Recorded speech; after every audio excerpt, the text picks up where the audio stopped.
What is going on, everyone? We are back in our Chicago Bears franchise, and it is time for the most exciting part of the offseason, the NFL Draft. Before we get to it, though, we're going to take a look at our draft board, and this is who I have on the watch list, but I'm going to take you through the positions that we need to be focusing on here in the draft based on our needs. First up, QB, obviously.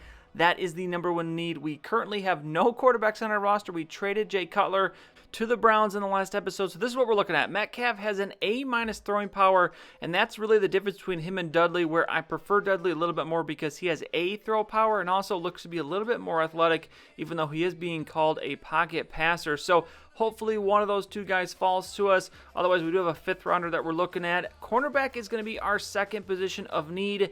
We do have Fuller and Lippett, but we really don't have anything beyond that. So if we could snag a corner in the first couple rounds, that would be huge. If neither quarterback is available, we're probably going to be looking corner in the first round, if not trading down. But for sure in the second round, that's what we're going to be looking for. And there are quite a few corners available in the first couple rounds. I have these 4 in the watch list, but there's some other guys that I've scouted that we can go to if we need to. Next up is going to be defensive end. This is going to be left or right end. We only have one guy on the left side, but we will have a couple, 3-4 guys on the right side. We got Lake there, this mid-second rounder was actually grayed out in the first round, so I don't know if he's still going to be available to us when we get to the second round. But then Cecil Rudd, this guy's actually not looking too bad, and he is a fifth rounder, so that's maybe one of those guys we look for in the middle rounds. Now, after defensive end, it's going to be tight end. Now, tight end, this is where we're really getting, even defensive end, it's purely depth at this point. We don't really need a lot of starters. We could upgrade some positions, but as far as this, we're looking at depth, and we could maybe use an upgrade at tight end. Zach Miller is good, but he's not fantastic. And we got someone like here, like Jacoby Jones, a second rounder, who looks pretty darn good. So that's another position we're going to be looking at. After tight end, we are going to be focusing on the safeties. And again, like the defensive ends, this is going to be a free safety or a strong safety. We could use an upgrade at either one of those positions. Now, this guy here, Voorhees Greg, a first rounder, decided not to participate in the combine. I don't know if I've ever seen that before, but he looks to be pretty darn good. Unfortunately, we can't see his number, so he's a little bit of an unknown, but there are some other options there at free safety. And then strong safety, we've got a few guys. We got a couple third rounders here, fifth rounders, so that might be something that we look for in the middle rounds, as well as there looks to be some quality guys available.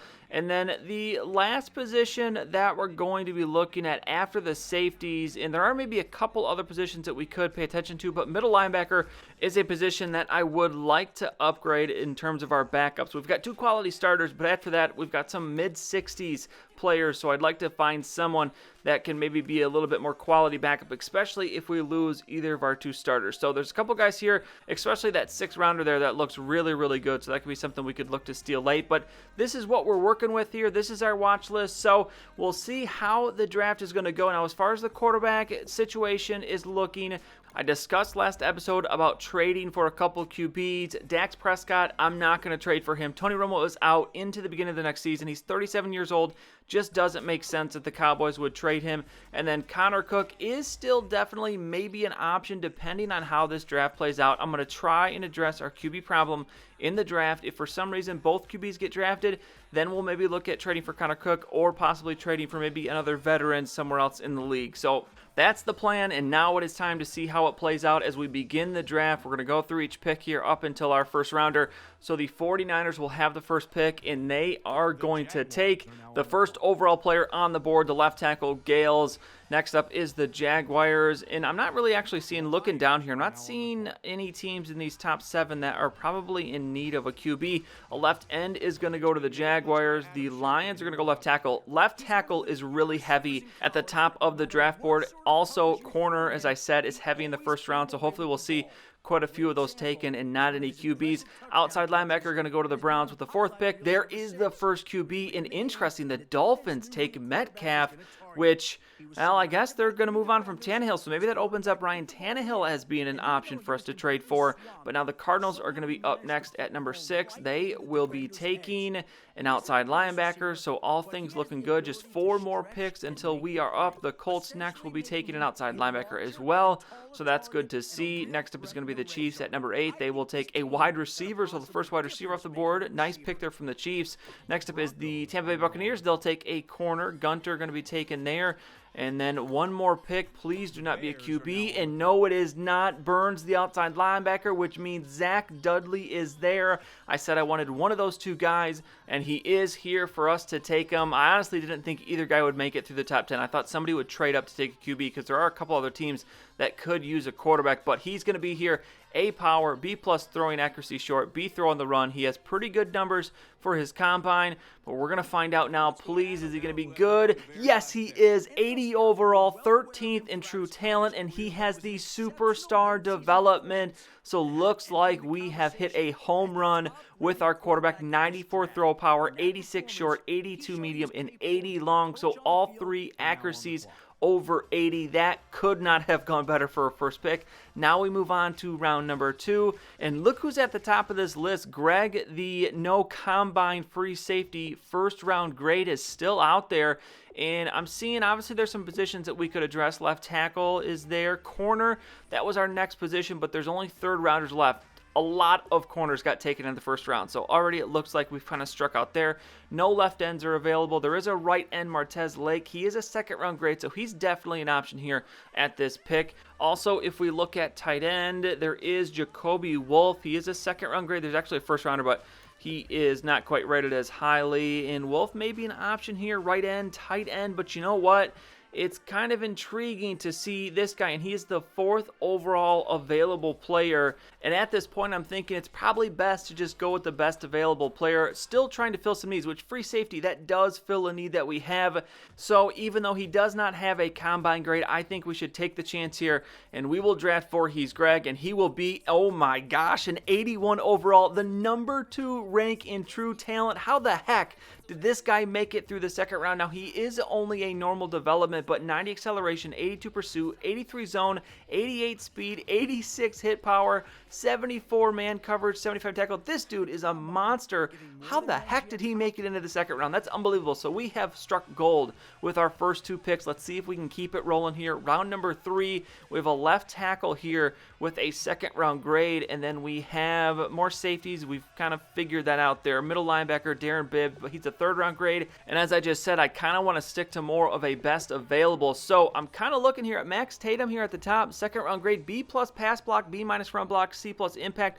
Pretty good combine report as well. So let's take the chance here. Max Tatum is going to be a 75. Not bad. They are going to say we've reached. He's 93 in true talent. We took him at 75, but I'm totally happy with a 75 left tackle. 78 strength, 80 run block, 86 pass block, 77 impact block, 83 acceleration. I think we might be able to maybe move him to guard considering that speed, or possibly flip him to right tackle. But either way, I'm happy with that pick as well. So we are looking very good so far here. Now 4th round, and this is the point where our watch list is kind of falling apart a little bit. There's some 5th round grades, 1 4th rounder, but I'm not taking a halfback in the 4th round. So this is the point where you kind of start to look at some of the trade offers. There's some guys I really like in the 5th and the 6th round, but I don't want to take them here. And we look and see, and the Falcons and Cowboys are offering us a 3rd and 5th next year, which why not continue to stockpile picks? So I'm going to accept the Falcons. I'm guessing with more or less a coin flip that the Falcons are going to be worse than the Cowboys. So we will trade away our 4th round pick, and now we have 2 picks in the 5th round. We do not have a 6th rounder, so these will be our last 2 before our final pick in the 7th round, and this is right where I want it to be. Now we have the ability to take some of these players I like and maybe reach a little bit as we're a little bit closer here to these middle rounds. So we have a middle linebacker, we got a defensive end, we have a center. We could even maybe use a center, but Cecil Rudd was a guy I talked about earlier that looked pretty darn good. B plus power moves, B tackle, B block shedding. Kind of liking the look of this guy. 6'5", big dude, big right end. But then we also have Jamison Salisbury, A minus hit power, B plus tackle for a middle linebacker. This dude looks really good.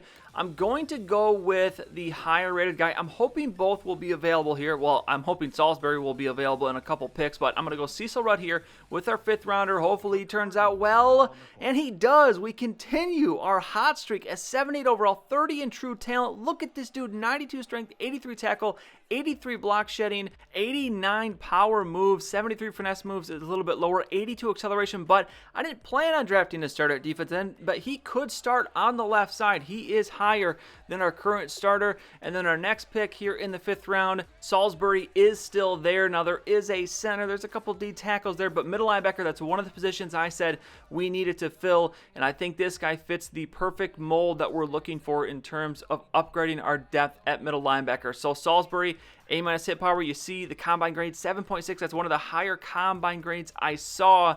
So hopefully this doesn't turn out to burn us, and he's going to be a 75. Yet another win for us there. 68 in true talent, 84 speed, 87 tackle, 82 block shedding, 90 hit power, 81 pursuit. Play recognition is low. Finesse and power moves are low. He does have quick development, though, which is a plus. And actually, I think I forgot to mention Rudd had quick development as well. So we are really, really looking very good so far in this draft. We did not have a 6th-round pick, so now we moved to the 7th round. And at this point, no one really is left on our watch list. So I go back to the trades, and we're getting offers for 4th-rounders. So I'm taking that all day. Cleveland Browns, you shouldn't be too good next year, so I'm going to trade with them once again. We traded Jay Cutler to them earlier in the offseason. I'm going to give him our 7th rounder for a 4th next year, and that will do it for our draft. And what a success this was. I talked about it last episode that this was a make or break moment for this franchise. We needed to have a good draft if we were going to continue our progress as we tried to rebuild this team, and we absolutely did it. 80, 81, 75, 78, 75. You can't ask for anything more than that. Highlighting some teams, the Browns had themselves a pretty good draft. 79, 79, 78, 76, 75, 70. One of the better drafts I've seen the Browns have. They fill a lot of holes as well. And those 2 wide receivers they got, quick wide receivers. So looks like my hope of the Browns being bad. We have their 1st-round pick next year. Maybe not quite as good. Hopefully Cutler is awful like he was with us this year. The Dolphins, they took Metcalf. He's an 80 as well, so feeling pretty good about our draft as we get an equally rated QB. And then looking at the division, the Lions, okay, top of their draft, 76, 78, 76. They do get Jacoby Wolf, the tight end we were looking at, so we're going to have to see him 2 times a year, but the rest of their draft wasn't very good. The Packers, an okay draft. They get a couple okay guys at the top, but nothing really special. And then the Vikings, probably the worst of all of them, as 78 is going to be their high. They take 2 left tackles in a row, 2 corners, 2 wide receivers, and then go linebacker, wide receiver, quarterback. So I'm not really sure the Vikings know what they're doing there, but that is the draft for this year. I am very, very happy with how that went. If you see there in the bottom left, I did go through, made a couple positional changes. I'm going to highlight all of those. I'm going to highlight all of the undrafted rookies that we sign, all other roster moves that I make. We've got to add a couple more positions. We only have 1 quarterback, so we're going to have to find another QB. I'm trying to figure out whether we trade for one or we just sign a couple. There's not really many options left out there. I think the top-rated QB in free agency is Tavares Jackson, which, that means that the pool is not very good. So we're going to have to see, figure out what we're going to do at QB. And then as far as one more thing to touch on, I mentioned in the last episode doing something with the draft classes where we changed them into a real-life counterpart. So we drafted Dudley. He reminds me a lot of Deshaun Watson. But looking at the comments from the last video, it looks like you guys are kind of split. I've seen some saying that they'd rather see the fictional players. I've seen some people saying that they would like to see some of the players edited. I was thinking maybe we take the top players at each position and give them a real-life counterpart, change them, edit them. I'm not going to change the ratings at all. It would be strictly just the names and then the looks of them if we had to.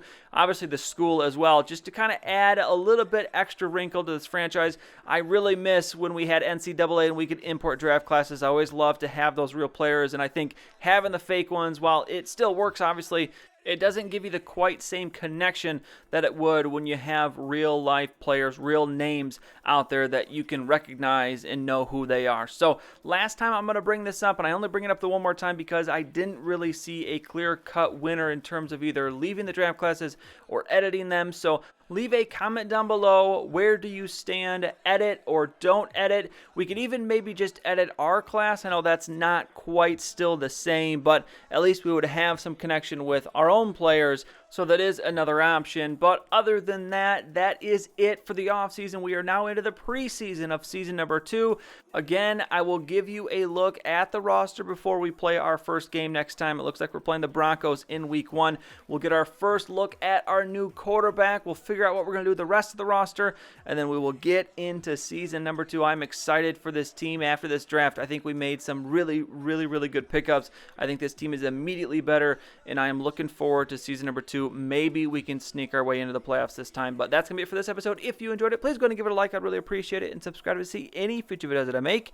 As always, thank you for watching, and I'll see you next time.